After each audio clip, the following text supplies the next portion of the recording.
ship hobbles back into port following a 2-year journey. Their team has traveled to the furthest reaches of the world, visiting the most remote locations on Earth.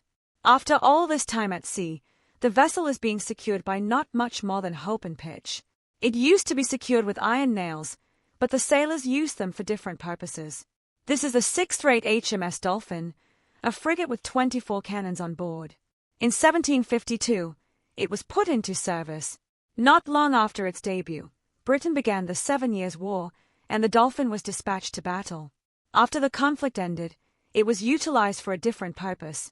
For ages, Europeans believed in the so-called unknown southern terra incognita, a purported landmass located in the southern hemisphere that counterbalanced the north. Even after Australia was revealed to Europeans in the 17th century, there was still a firm conviction that another landmass existed deep in the Pacific Ocean. In 1764, the Dolphin was dispatched to investigate this unexplored region. Under the command of John Byron, the grandfather of the famous poet, the Dolphin departed from Britain, crossing the Atlantic.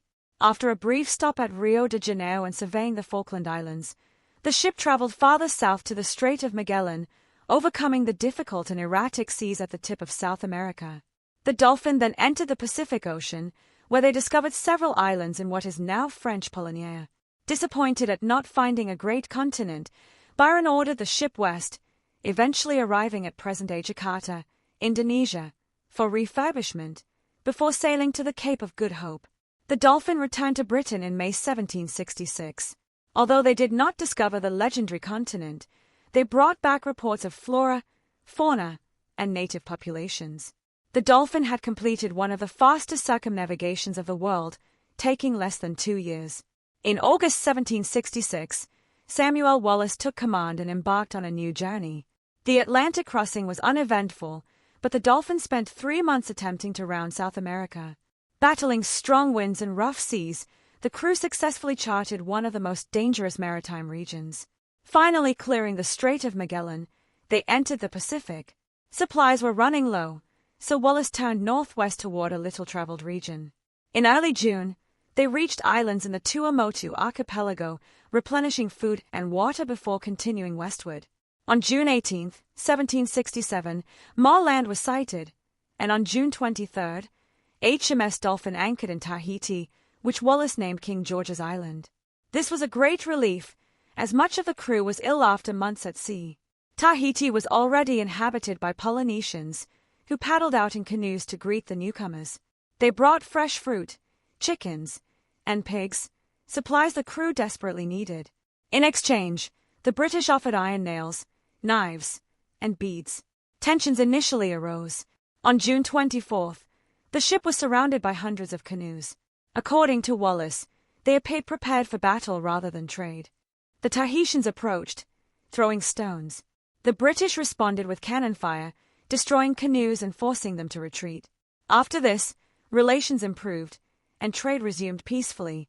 Iron became highly valued, especially nails, as Tahitians could not produce metal. A rough exchange system developed, where goods were valued by nail size. For example, a 3-inch nail could be traded for a pig. However, trade went beyond supplies.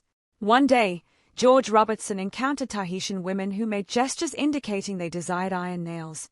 Later, it was explained that they were offering intimacy in exchange for nails. Soon, sailors began trading excessively, even removing nails from the ship itself, from hammocks, cleats, and fittings. This led to stories that sailors were dismantling their own ship. While exaggerated, it did create real issues. Sailors slept without proper hammocks, and managing the ship's rigging became more difficult. These accounts were later sensationalized, especially since Captain Wallis was ill and relied on second-hand reports. The Tahitian perspective was largely ignored. In reality, these encounters were tied to cultural and religious practices. The women were likely part of rituals connected to a war deity, involving fertility ceremonies. The British, unaware of this, misinterpreted the situation. Without a shared language, misunderstanding was inevitable. There was also concern about disease. Officers feared the spread of venereal illness, though the ship's physician believed the crew was healthy. However, when James Cook visited in 1769, a major outbreak of syphilis had occurred, devastating the local population. possibly introduced by earlier European expeditions. After about a month, the Dolphin departed Tahiti in late July. They continued westward, visiting the Gilbert and Ellice Islands, then the Marianas, before returning via the Cape of Good Hope. The Dolphin arrived back in Britain in May 1768.